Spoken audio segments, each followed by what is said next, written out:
नमस्कार दोस्तों, हमारे चैनल भक्ति बाइट में आपका हार्दिक स्वागत है। दोस्तों, आज के इस वीडियो में हम आपके लिए पितृपक्ष के संदर्भ में पीपल के वृक्ष को सींचने की एक प्राचीन कथा लेकर आए हैं। ये कथा हमें जीवन में आने वाली कठिनाइयों को दूर करने और समृद्धि लाने का संदेश देती है। प्राचीन काल की बात है। एक गांव में राजू नामक एक किसान अपनी पत्नी कमला के साथ रहता था।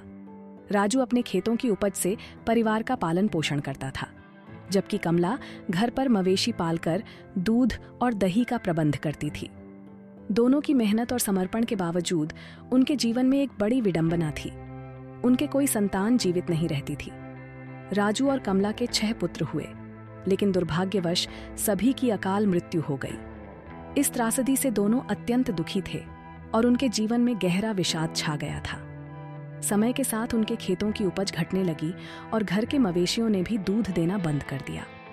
एक के बाद एक संकट उन पर टूट पड़ा और उनके जीवन में दुखों का पहाड़ खड़ा हो गया। एक दिन अत्यधिक निराशा में वे दोनों अपने खेतों में बैठे थे। तभी राजू की नजर खेतों में लगे सूख चुके पीपल के पेड़ पर पड़ी। दोनों पीपल के पेड़ के नीचे खड़े होकर अपनी विपत्तियों की चर्चा करने लगे और फूट फूट कर रोने लगे। उसी समय एक महात्मा वहां से गुजर रहे थे। उनकी करुण आवाज सुनकर महात्मा ने रुककर उनसे उनका दुख पूछा। राजू और कमला ने महात्मा को बताया कि उनकी संतानों की मृत्यु और अब खेतों की घटती उपज और मवेशियों का दूध न देना उनके जीवन को अभिशप्त बना रहा है।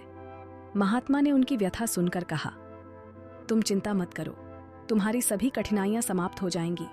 ये पीपल का पेड़ जो यहाँ सूखा खड़ा है, तुम्हारे सभी कष्टों का नाश करेगा। महात्मा ने निर्देश दिया कि रविवार को छोड़कर शेष सभी 6 दिनों में पीपल के पेड़ को दूध और जल से सींचो तथा हर शाम को पेड़ के नीचे तेल का दीपक प्रज्वलित करो। रविवार के दिन दूध मिश्रित जल सूर्य देव को अर्पित करो। महात्मा ने यह भी बताया कि ऐसा करने से उनकी विपत्तियां समाप्त हो जाएंगी। राजू और कमला ने महात्मा के निर्देशों का पालन करना शुरू किया। कुछ ही समय में पीपल का सूख चुका पेड़ फिर से हरा भरा हो गया। उनके खेतों में फिर से फसल लहलहाने लगी और उनके मवेशी भी दूध देने लगे। 1 वर्ष के भीतर कमला ने एक स्वस्थ पुत्र को जन्म दिया। उनके जीवन में पुनः खुशियों ने दस्तक दी और उनकी सभी परेशानियां समाप्त हो गईं। एक दिन राजू और कमला अपने पुत्र के साथ महात्मा से पुनः मिले।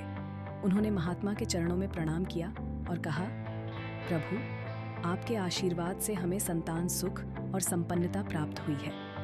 इस पर महात्मा ने उत्तर दिया, यह मेरा आशीर्वाद नहीं, बल्कि पीपल देव का आशीर्वाद है।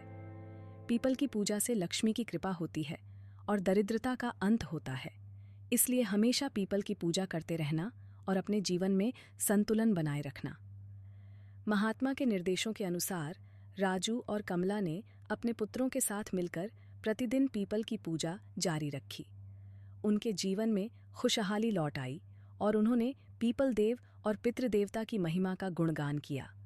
दोस्तों, अगर आपको यह पितृपक्ष की कहानी पसंद आई हो तो इसे लाइक करें और ज़्यादा से ज़्यादा अपने दोस्तों के साथ शेयर करें और हमारे चैनल भक्ति बाइट को सब्सक्राइब करें। धन्यवाद।